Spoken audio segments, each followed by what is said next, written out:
జై శ్రీరామ్. ముందు మనం తెలుసుకోవాల్సింది ఏమంటే సివిక్ సెన్స్ అంటే మన పరిసరాలు పరిశుభ్రత. అంటే దీన్ని బట్టి ఏం అర్థమవుతుంది అంటే మన శరీరం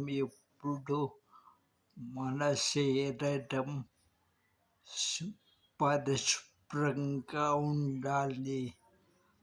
దానితో పాటు మన పరిసరాలు కూడా శుభ్రంగా ఉంచుకోవాలి.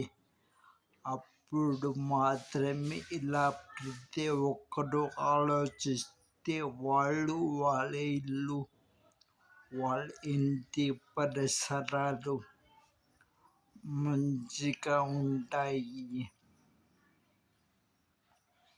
ఈ వీడియో చూస్తున్న రాష్ట్ర ముఖ్యమంత్రి వర్యులు, విద్యాశాఖ మంత్రులు, రాష్ట్రానికి కేంద్ర ప్రధానమంత్రి, కేంద్ర విద్యాశాఖ మంత్రులు అందరూ మన సివిక్ సెన్స్ అంటే మన పరిసరాలు పరిశుభ్రంగా ఉంచుకోవాలి.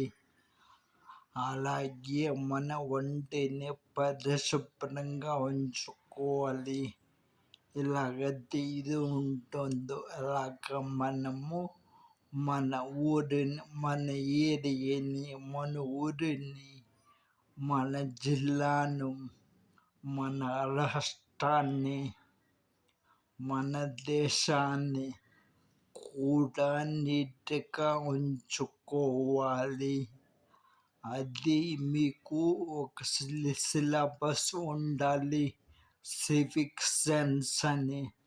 దానికి కూడా పిల్లల పేరెంట్స్తో పరిశుభ్రంగా ఉంటున్నారో లేదో చూసి దానికి మార్కులు వేయాలి.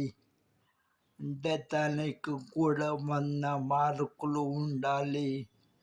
సివిక్ సెన్స్ అనే సబ్జెక్టు అందరికి డిగ్రీ వరకు ఉండాలి. అలాగైతే కొన్ని సంవత్సరాలకు మన భారతదేశం అనేది పరిశుభ్రంగా ఉంటుంది. ఎలాగైతే నా వయసు ఎప్పుడు 41. నేను చిన్నకున్నప్పుడు కూడా ఇండియా అభివృద్ధి చెందుతున్న దేశం అని అన్నాము. ఇప్పుడు కూడా అది అభివృద్ధి చెందుతున్న దేశం అని అంటున్నాము. మనం ఎప్పుడైతే సివిక్ సెన్స్ని సీరియస్గా తీసుకొని పాఠ్యాంశాల్లో పెట్టి ఆచరణ మొదలు పెడితే కొన్నేళ్లకు కానీ దీన్ని మనం సాధించలేం. భారత్ మాతకి జై.